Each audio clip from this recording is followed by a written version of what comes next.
नमस्कार मंडळी, मी आत्ता तुमका दाखवते माले टू किलापुशी जे ब्रिज बनतं आहे ते कशा प्रकारे बनतं आहे ते आता तुम्हाला दाखवते. माझ्या पाठीमागे जो हा एरिया आहे तो माले म्हणजे मालदीवची राजधानी माले आणि समोर जो रोड गेला आहे तो किलापुशी.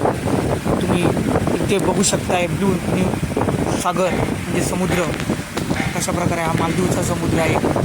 हे इथे सेगमेंट लावलेले आहेत आणि मध्ये लावायचे बाकी आहेत. एक सेगमेंटला 10-10 लाख रुपये खर्च येतो. ते एक सेगमेंट 3.5 मीटरचा लावण्यासाठी 10 लाख रुपये खर्च येतो जवळजवळ आणि पूर्ण समुद्रामध्ये काम करावं लागतं अशा प्रकारे. तर इथे पूर्ण निळा समुद्र तुम्हाला बघायला भेटेल. हा मालदीवचा महाकाय समुद्र आहे आणि इथल्या गव्हर्नमेंटने गेल्या 3 वर्षापासून या ब्रिजचा पकडत आहे. माझ्या पाठीमागे तुम्ही बघू शकताय मासे पकडताना एक वर्कर आमचा मासे पकडत आहे. असा हा निळा ब्लू सागर आहे हा इथला.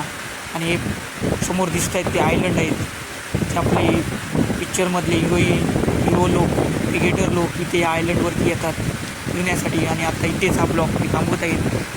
धन्यवाद.